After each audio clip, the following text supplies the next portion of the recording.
Dr. Oppenheimer, or is it just Oppenheimer? Just Oppenheimer. It's just Oppenheimer. Want to run that again, or do you want me? Yeah. Sound, speeding, camera, rolling. Scene 23, take 303, mark. Welcome to Take 303, powered by 4-Way Media, the podcast with the guy who knows a lot about film. And his friend. I'm Nick Molinari. I'm JP Brooks. Today we're talking film and television, and today we're talking about Oppenheimer and Dr. Strangelove. Two movies that baffled my dad for why we paired them together. And it makes sense to you, right? Yeah, it's about dropping bombs on people. Yeah, the atomic bomb. Yeah. But he couldn't understand it. He goes, one is a drama, one is a comedy. I'm like, that doesn't matter. It's about the bomb. Yeah, I mean, they have lots of horror movies about slashers. Some are scary and some are comedy, yeah. Yeah, he couldn't understand it. Yeah. But anyways, we're talking Oppenheimer, directed by Christopher Nolan, starring Cillian Murphy, Matt Damon, Robert Downey Jr., Emily Blunt, Florence Pugh, Josh Hartnett, Casey Affleck, Rami Malek, and Kenneth Branagh. You said Josh Peck, right? He's on the immediate... Oh, well, he should be mentioned, Josh Peck from Jake and Josh. I mean, there's a lot of people in this movie. there's a few lot. people that have not been mentioned, but that's what Wikipedia is showing me. That's true. Oppenheimer is about real-life Robert J. Oppenheimer. Dr. Robert J. Oppenheimer, a.k.a. dubbed the father of the atomic bomb, a theoretical physicist who was put in charge of the Manhattan Project in Los Alamos, New Mexico. And we follow his journey and his story from how he became a physicist all the way up until the atomic bomb is made and the repercussions afterwards. And that's what this movie is about. I saw it in 70 millimeter. All the IMAX showings were sold out, so I missed out on that. I got to see an IMAX today. Very nice. At the Alpine? Yeah. So initial first thoughts. It's a long movie. Long movie. It's 3 hours. I saw this opening day. You just came out of the theater, and this is about 2 weeks after it came out. Mm-hmm. What are your initial thoughts? Really dramatic. It is a drama. It's good. It's the kind of writing that I like. It establishes characters. It's paced pretty well, I thought, even though I say it's a long movie. The pacing is done very well. It does not feel like a 3-hour movie. Yeah, you more just feel the physical strains of sitting in the same seat, and you ran out of popcorn, and you're like, wow, I've really run out of popcorn. Oh man, I really have to go to the bathroom. So it is well paced. I didn't feel bored. Wasn't bored at all, and it does a really good job of really pulling you into this story. And Oppenheimer, the character, you really get a sense of who he is. What about you? Well, I told you, verbal masturbation is going to be the theme here. I loved it. I'm a Christopher Nolan fanboy, true and true.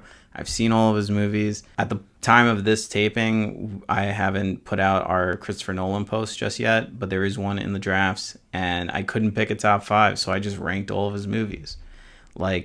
He is an amazing filmmaker. I think Oppenheimer might be the one that, gets him a little bit more attention at the Oscars, only because I feel like the other ones deserved it more. Like what they did with Leo? Yeah, like how Leo had to suffer through everything to get to The Revenant. It's a really great movie. It's a really tense film. I wish we were able to film this earlier because I liken this movie to another film that is one of my all-time favorites, The Social Network. Because... Never seen it. Wow. I've heard a lot of good things, yeah. It's top 10 for me. It is all dialogue. The whole movie is just dialogue, and it's fast-paced. The first scene in the movie, it's probably about 3 or 4 minutes, but it's about 15 pages of dialogue. And yeah, it's written like a play almost. And that's what I feel like this is. Is that the famous trial where he's pretending to be as human as possible and sips the water? Is that the same guy? That's a meme. That's a different meme. Yeah, that's a different... All right. Yeah. This is the original one when Facebook was first invented. Understood. Yeah, Nick, I can already tell just by your first run-in explanation, this is gonna be an interesting episode. You've got keep the drool out of your mouth, keep above shots only. That's all I can say. Just I'll keep it PG. Yeah, keep it PG. Am I Christopher Nolan'd out?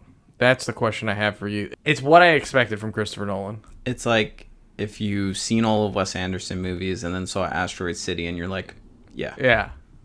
Granted, I don't know how you could be because it's still an excellent film. It's very good. I think objectively it's a good movie. I think subjectively I was kind of meh. So what's not working for you? Though the pacing is well, we don't need to be here this long. I like how they established Oppenheimer really well. And I get it. If this is a 3-hour movie, it's 1 hour of establishing who Oppenheimer is, 1 hour of him making the bomb, 1 hour of the aftermath. I think sometimes, with the side story, with Robert Downey Jr. and sort of that feels sort of like a side piece, even though it's part of it. I just felt like it was too much. I know what the conflict is. And the thing is, it's crazy that this movie is about something, and I know where it's going to go. We know he's going to make the bomb. We know they're going to drop it on Hiroshima and Nagasaki. We know all this, right? And yet there's still a lot of tension. It's amazing how a movie about something in real life where we know, I was with Krista, and she's like gripping me as the countdown is going down, just to show how well Christopher Nolan really does this stuff. I like the trial part. I'm not sure I cared about all that other stuff, but I get it because it has to do with vengeance and like the revenge and the scientism we see. I see what he's doing. It all connects. Yeah. And my dad had the same thought as you.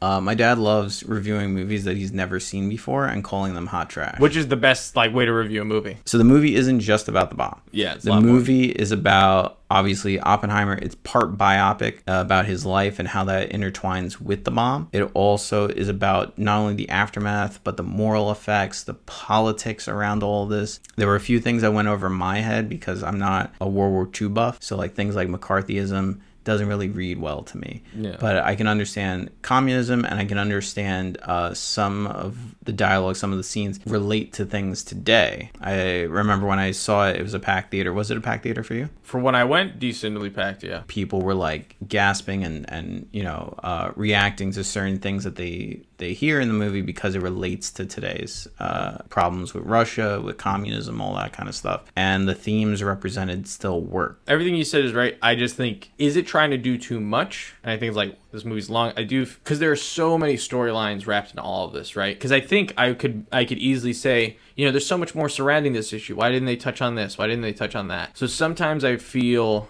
we lose a little bit of who Oppenheimer, like, sometimes it's not about Oppenheimer. Like Robert Downey Jr. feels like the second protagonist or anti-hero or antagonist. I definitely got that vibe, second protagonist. So it's interesting to try to weave all this together. I think there are a lot of people, and you're kind of forgetting like who these people are sometimes. You recognize the face, but like, hey, what do they have to do with all this? Mm-hmm. So they have to like do a lot of exposition at times. I don't know if I was expecting more because I try not to go in with expectations, and I haven't really listened to reviews on this.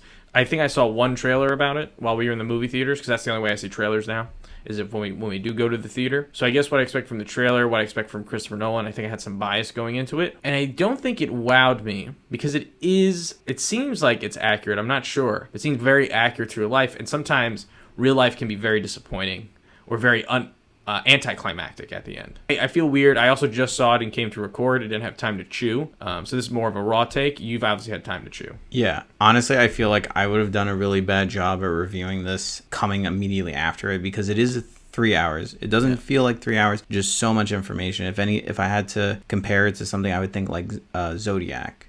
You ever see that one? Yeah, I've seen Zodiac many times. That's a long movie. It's a great movie. But just think about the amount of information they bombard you with in Zodiac. Interesting here with Oppenheimer. I think I was genuinely interested in the character enough. I think every debate class has always had, was it moral to drop the atomic bomb on Hiroshima and Nagasaki? Was it moral to drop the second one? So we've all had those debates. So it reminded me a lot of that. This is a different perspective on it, obviously. I like the addition that there was also the fear of destroying the atmosphere. Yeah. That one bomb could destroy the entire world.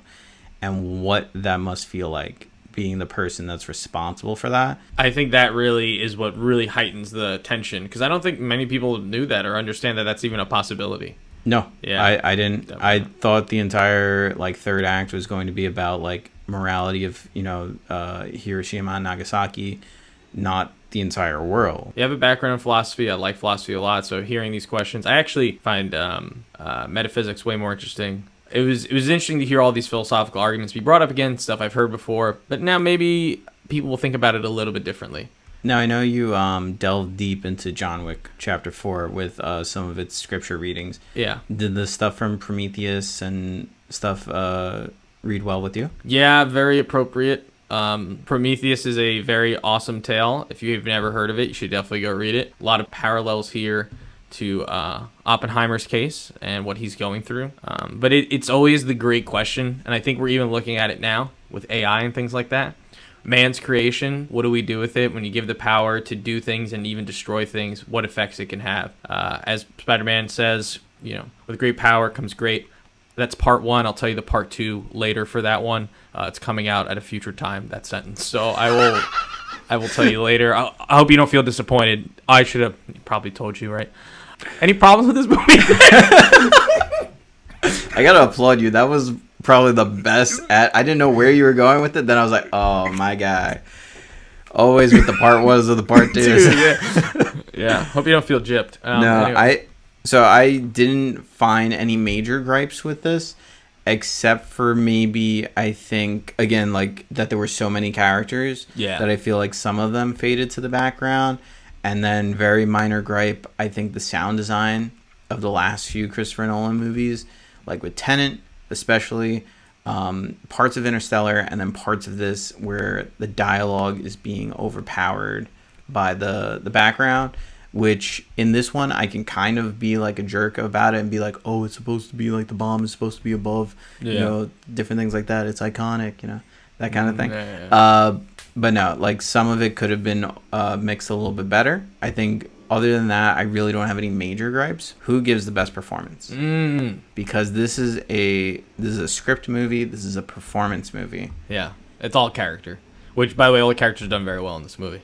Also special effects to a certain extent because he didn't use CGI. Oh, that bomb was real. Yeah. How'd they do that? But not only the bomb, but the particles. Really? The things that you see. There were different ways that he made that come to life. Nice. Well done, then. Because it looked awesome. Performances, obviously, Cillian Murphy as Dr. J. Oppenheimer, destroying it. Killian it. Butchered that one. Here we are. 2023. 23 episodes. Yeah, that's it. We're here. Is this really 23? Yeah. I don't have any problems with anybody in this movie. This is, again, we're into a treat. Is there anybody you don't like in this movie? No. Again, yeah, I know we knocked like having a lot of people. That's hard to keep track of. Also because, you know, if you're not up and up on World War II, they say a name and something like that, you might not know who that person is. Yeah. Like, I didn't know who Strauss was up until this movie. Certain characters fit into the background, but their performances stick. But there's so many that sometimes you just end up forgetting, like, what happened in that first hour. Emily Blunt as the wife. Incredible. The lawyer, the prosecutor, and I would even say the defense lawyer, but definitely the prosecutor. Well, we talked about The Covenant. We talked about awards. What awards do you think this could potentially be nominated for? Okay. I can see Cillian Murphy winning Best Actor, or Emily Blunt, Supporting Actress. I can see Robert Downey Jr. winning an award for this. What about Matt Damon? I think he's just Matt Damon for me, so it's hard to give him an award for being Matt Damon. He's Clooneying it now. But I feel like he did a great job with his character. I really believed it was his character and wasn't Matt Damon. So I could see him getting a nod for sure. Not a win though. Here's my question with direction. How do you judge a movie on direction? It's not only about, you know, telling people what to do and where to do it, but also delegating that work, finding the right people, casting the right people, getting the right chemistry to happen, getting every single aspect that goes on a film set to work together. So it is very hard to judge direction. But what I see is a film should get Best Director when it's a perfect kind of setup, that every single thing works, that nothing is lacking, is directed with a vision, directed with a certain style, and it comes together all fluidly. Yeah, it's making all those choices that become one massive thing. That's a great thing. I could see him getting a nod for sure. The writing is good. I would actually say probably the 3-hour edit is what kills me. I'm going to say the opposite. I think he's going to get a nod for screenplay. Yeah. But I'm going to call a possible win for director. Really, for this movie? At least I'm rooting for him. Favorite scene? I say the scene with Casey Affleck.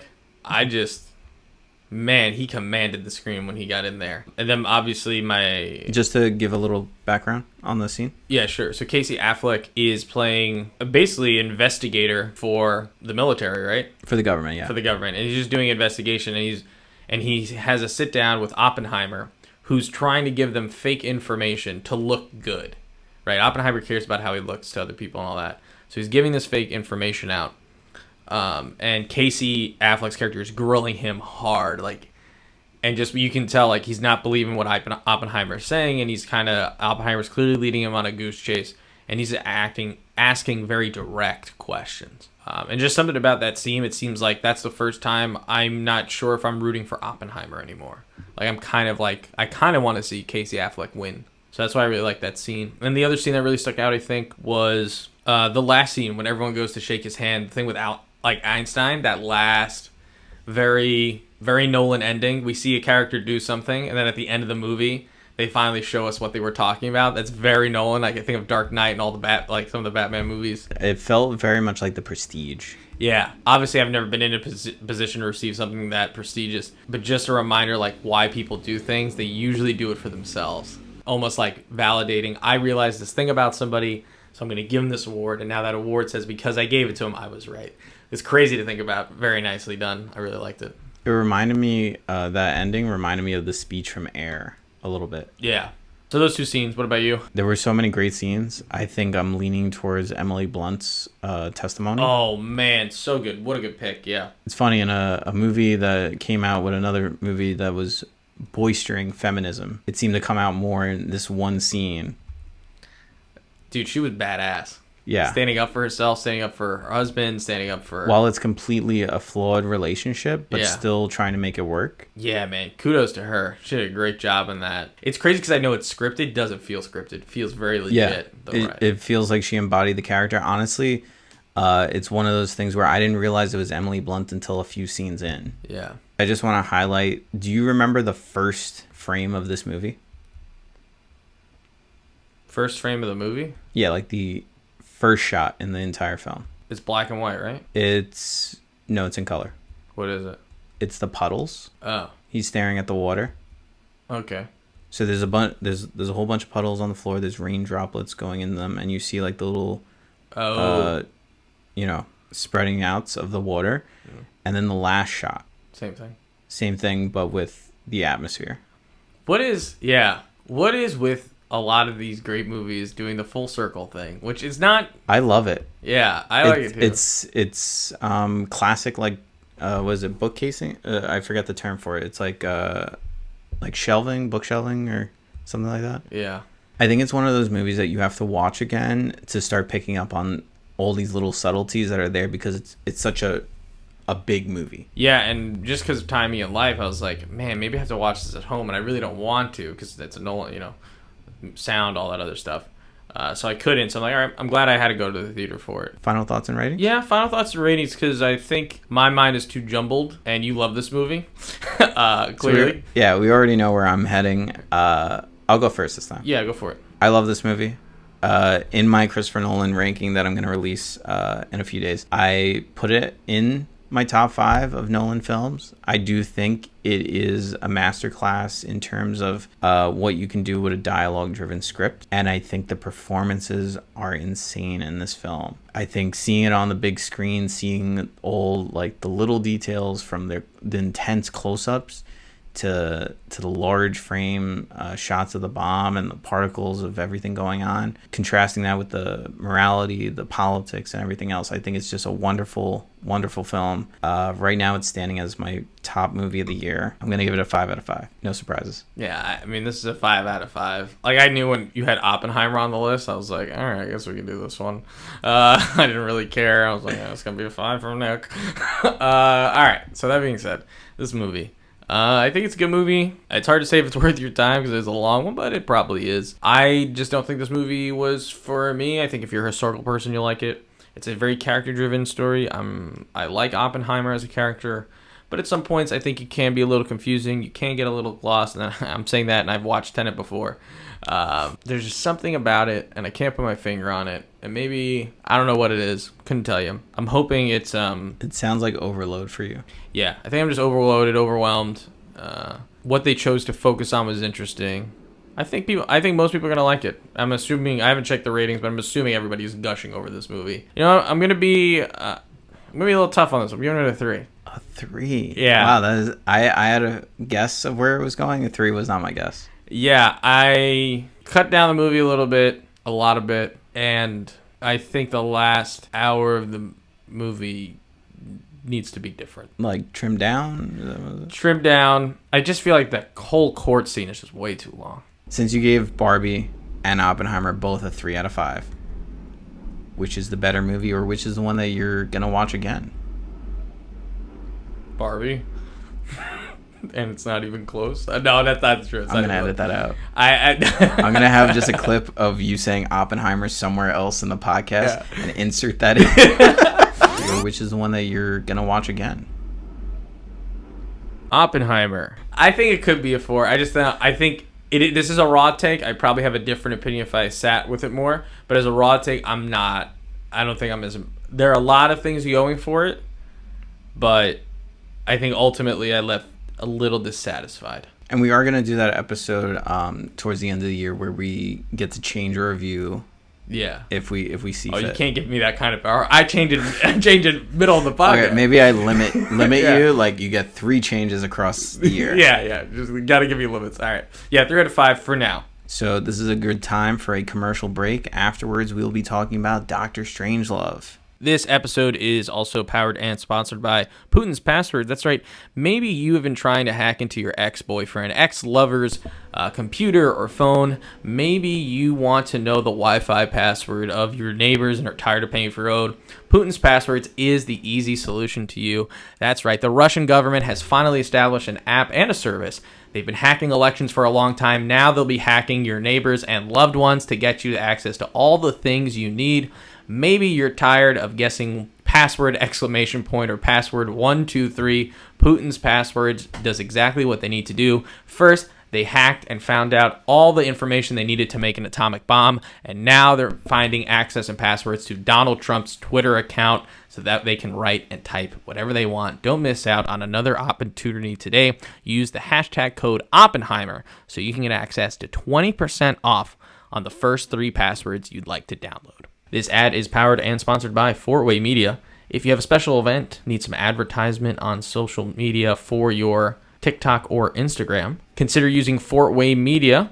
They turn everyday life into a cinematic experience. Give them a call today or visit them at www.fortwaymedia.com to book.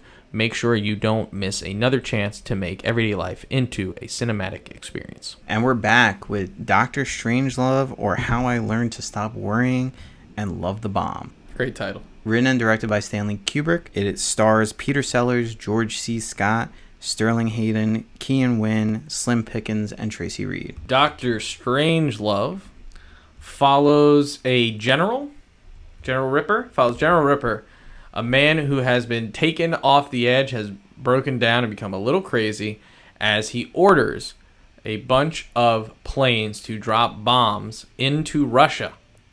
And when he gives the order, it is an irreversible order in case of emergency order, so the order cannot be stopped. So the United States and the government must find a way to reverse the orders in a crazy way. They have to. It's just wild. I don't want to even say more than that. Basically, someone says bombs are going to be dropped, and they send an irreversible code for the most part. There's only one way to stop it, and it's coming from within the United States. It hasn't been sanctioned by anybody, and it's a wild ride. And it's funny. It's a great movie. So we were just talking during the break about paranoia. Yeah. Because you mentioned, what was Robert Downey Jr.'s part in this, and why did we need that half? And it's like to build paranoia of the time that people were unsure who was communist, who wasn't, who was with America, who wasn't, will the bomb drop, who will it hit, that kind of thing. And that's what this film is satirizing. There's a whole warning in the beginning. It was like, this is not real. This is not what's happening. Because you got to remember, this came out in the 60s. Yeah. Yeah, what a funny movie. Man, talk about dialogue. If dialogue was good in Oppenheimer, dialogue is peak. Perfect in Dr. Strangelove. So now, we talked also about Stanley Kubrick. Yeah. Briefly. Have you seen one of his movies before? Because I know you don't know who he is particularly. You'd have to name what's his most famous movie? So 2001 Space Odyssey. Oh, I tried watching that on a plane, and I didn't finish it. But it's probably the toughest movie of his to get through. Because it's so slow? Yeah. Yeah. It's a visual film. It's something that you need to see on a big screen and be engulfed in. Yeah. Okay. Definitely an airplane. It's also very metaphysical. It's similar in a sense to like Solaris and Interstellar. I haven't seen Interstellar. I haven't seen Solaris. I just disappoint you every time you mention movie. I haven't seen it. That's just my face, my general face. Clockwork Orange. I've seen that. Okay. The Shining. Okay, so he makes some top quality films. Full Metal Jacket. Okay. All right. Initial thoughts, Nick, because I know you always say that.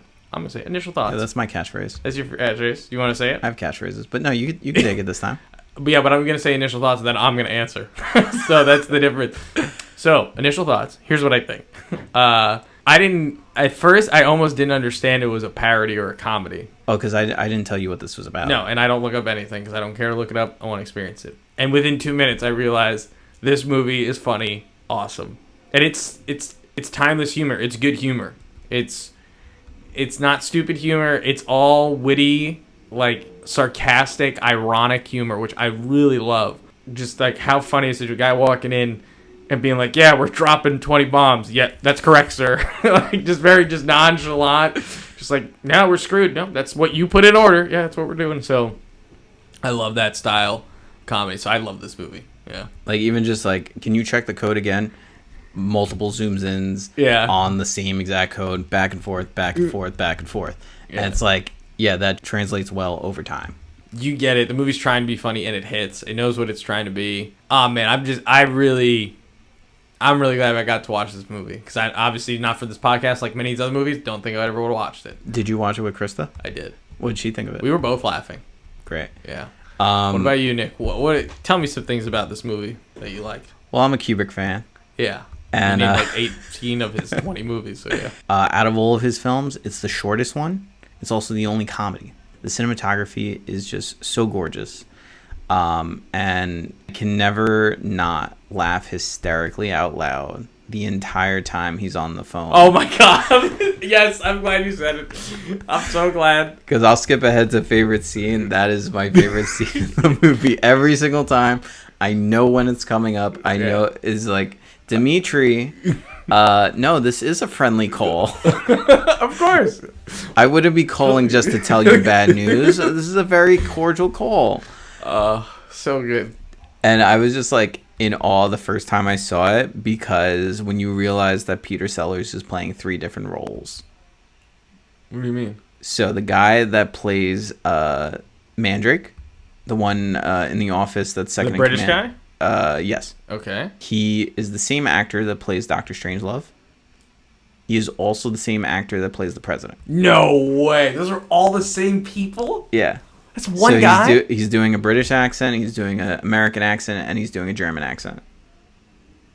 Wow. Well done. Also, if you think about it, the American president and Dr. Strangelove are in the same room at the same time. Yeah. Wow. That's awesome. Yeah. Well done. I had no idea any of those characters. Wow. And the thing was, that was actually part of the production contract. Interesting. So obviously, where favorite actor is heading towards Peter Sellers. Yeah. Because it would have been hysterical if I didn't tell you that. And I was like, who's your favorite character? Who's your favorite actor? And you're like, I like this one person. And you realize it's 3. Well, then the only other mention is the general who has to give him the news. Because that delivery is just... He's just an ass the whole movie, fighting with the Russian ambassador, just like, "Yes, honey, I told you can't call me when I'm here." You're like, of course you mean something to me. Yeah. No, I don't. What's more than that? I love, his delivery of like, yeah, it's impossible to knock this out because of all the things that you approved of. But then also later on saying, this presents an opportunity to destroy them. It's so... It's over the top. I know it's satire, but while I was rewatching it, I thought the best word for it is absurdist humor, where it goes so far over the top that's like, it's just crazy. And there's so many like little things in the background. Also, I don't know if you noticed at the army base, some of the signs say that we are here for peace. Peace, yeah. Yeah. Like our purpose is peace. That's what it was. Very good. Yeah. I love, absurd is definitely up my alley. So like the idea that a general is explaining to the president of the United States in 20 minutes that Russia is going to explode, and at the same time he's like, "Honey, please, I'm at work." So we know what works. Is there anything that doesn't work in this movie? Nah. Mandrake feels a little. He's there, I think, to be us. Mm-hmm. So that we have some reason to be with Ripper. Otherwise, he really kind of doesn't matter. He's just comic relief. The pacing at the ending, I feel like it's weird to say that we don't care about the bomb, and ironic that the title is about how I stopped worrying about the bomb and started to love the bomb. No, I did. I love that. It's great. Because I feel like if the ending was just a little bit faster, and just get to that drop, it would have been great. So I think that's my only gripe about this movie.